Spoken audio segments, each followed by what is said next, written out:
भाजपा की प्राथमिकता देश के छोटे बड़े शहरों के सामर्थ्य को दुनिया के कोने कोने तक ले जाने का है। यूपी के अलग अलग जिलों की पहचान बढ़ाना है। साथियों, हमारा मेरठ और ये पूरा क्षेत्र लघु उद्योगों का, एमएसएमईज का बहुत बड़ा सेंटर है। इस वर्ष जो केंद्र सरकार का बजट आया, उसमें हमने लघु उद्योगों के लिए 10,000 करोड़ रुपए के विशेष फंड की घोषणा की है। इससे यूपी के एमएसएमईज को लोन मिलना बहुत आसान होने जाएगा। बजट में हमने कपड़ा उद्योग के लिए, बुनकर समाज के लिए महात्मा गांधी ग्राम स्वराज योजना की घोषणा की है। इससे खादी, हैंडलूम, हस्तशिल्प को विश्व बाजार तक पहुंचाने में मदद मिलेगी। साथियों, पहले छोटे कारीगर केवल 10 लाख रुपए तक का सामान कुरियर से भेज सकते थे। अब यह सीमा पूरी तरह हटा दी गई है। इससे मेरठ सहित यूपी के सभी बुनकर और अन्य छोटे उद्यमी ऑनलाइन ऐप के जरिए अमेरिका या यूरोप के ग्राहकों को भी अपने प्रोडक्ट आसानी से बेच पाएंगे। साथियों, मेरठ, हापुड़ और आसपास के इस क्षेत्र ने चौधरी चरण सिंह जी के विजन को शुरुआती दिनों से देखा है। यह हमारी सरकार का सौभाग्य रहा कि हमें चौधरी चरण सिंह जी को भारत रत्न देने का सौभाग्य मिला।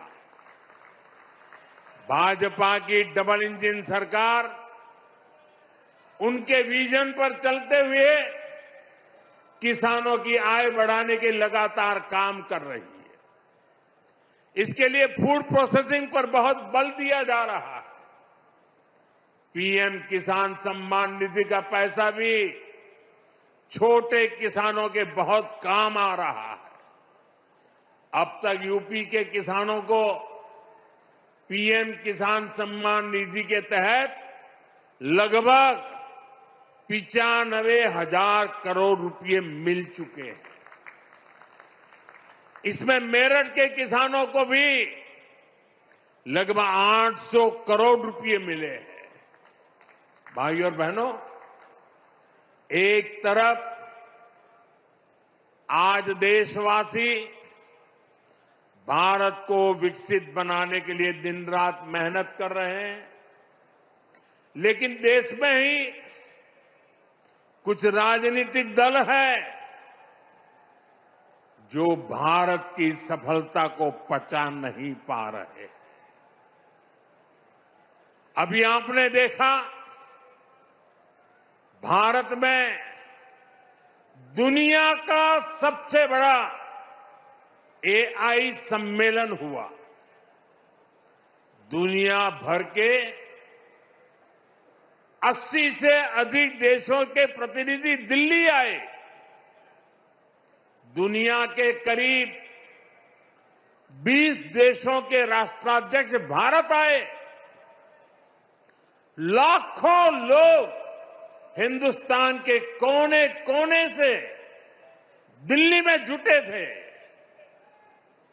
दुनिया के विकासशील देशों में ऐसा सम्मेलन आज तक कभी नहीं हुआ।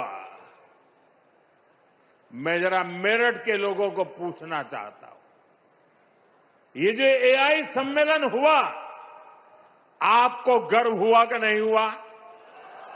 पूरी ताकत से बताइए, आपको गर्व हुआ कि नहीं हुआ? आपका माथा ऊंचा हुआ कि नहीं हुआ? आपका सीना चौड़ा हुआ कि नहीं हुआ?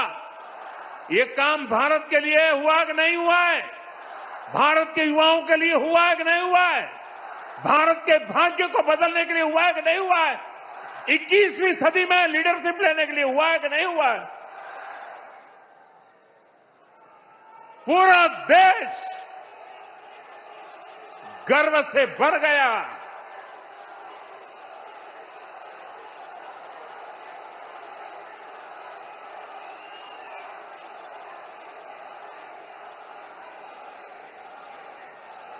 लेकिन कांग्रेस और इसके इकोसिस्टम ने क्या किया? साथियों, कांग्रेस ने भारत के एक वैश्विक आयोजन को अपनी गंदी और नंगी राजनीति का अखाड़ा बना दिया।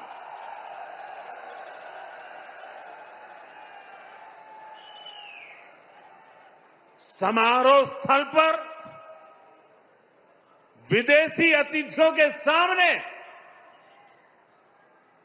कांग्रेस के नेता कपड़े उतारकर पहुंच गए।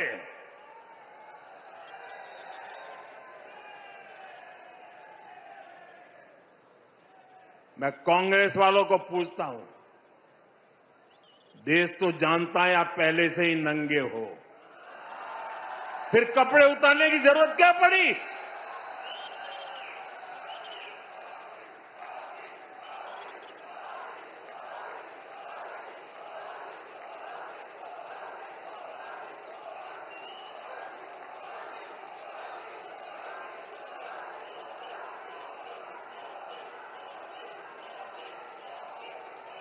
कांग्रेस के नेताओं ने वहां जो कुछ किया वो दिखाता है कि देश की सबसे पुरानी पार्टी वैचारिक रूप से कितनी दिवालिया हो गई है, कितनी दरिद्र हो गई है। साथियों, कोई कल्पना नहीं कर सकता। हम तो वो लोग हैं जो गांव में किसी के यहां शादी ब्याह होता है तो पूरा गांव उसे सफल बनाने में जी जान से जुट जाता है, ताकि मेहमान गांव की एक अच्छी छवि लेकर जाएं। कांग्रेस तो अपने ही देश को बदनाम करने में जुटी है। साथियों, कांग्रेस के नेताओं को मोदी से नफरत है। ये लोग मेरी कब्र खोदना चाहते हैं, मेरी मां को गाली देने से भी उनको कोई परहेज नहीं है। उन्हें भाजपा से विरोध है, उन्हें एनडीए से विरोध है। ठीक है, आपकी राजनीति में यही करना जरूरी है, चलो भाई समझ सकते हैं, हम इसको भी सहन कर लेंगे। लेकिन कांग्रेस को याद रखना चाहिए था कि एआई ग्लोबल समिट ये बीजेपी का समारोह नहीं था और न ही उस समय बीजेपी का कोई नेता वहां मौजूद था। ये देश का कार्यक्रम था, देश के सम्मान का कार्यक्रम था, देश के लोगों के पसीने से। लेकिन कांग्रेस ने परसों सारी मर्यादाएं तोड़ दी और पूरा देश कांग्रेस की इस रीति नीति पर थू थू हो रही है।